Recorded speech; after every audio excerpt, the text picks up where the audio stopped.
Hummingbirds and bumblebees. So I've got another version of the Three Little Pigs for you today. This one is still along the same lines of the traditional story, but there are a few differences and similarities to the one we read yesterday.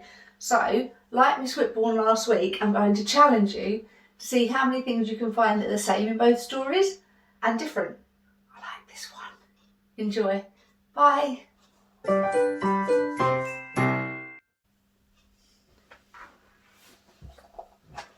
There were once three little pigs named Horace, Boris and Percy, who lived together in a teeny tiny cottage in the forest.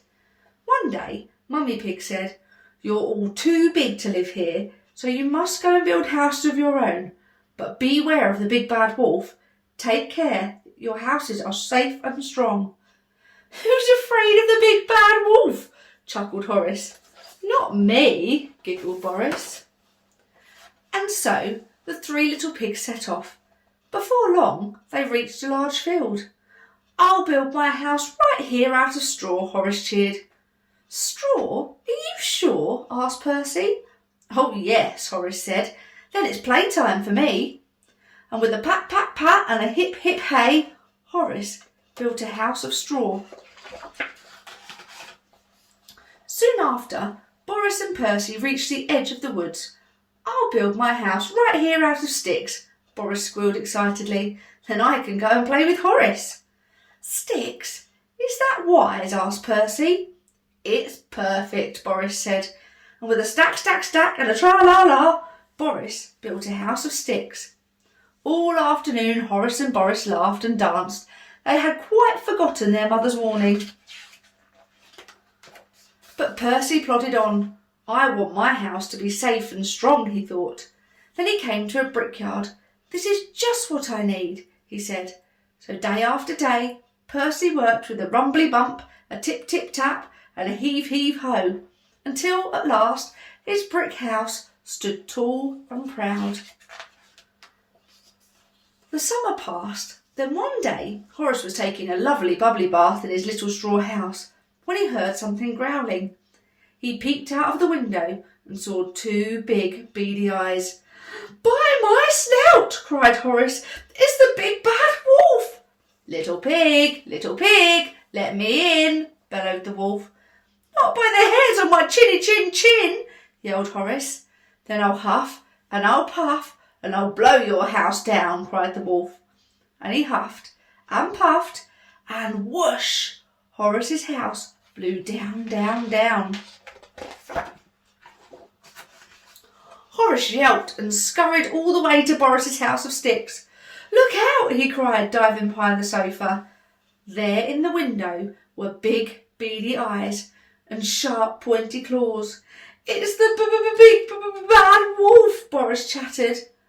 Little pigs, let me in," roared the wolf. No, not by the hairs on our chinny chin chins," trembled Boris.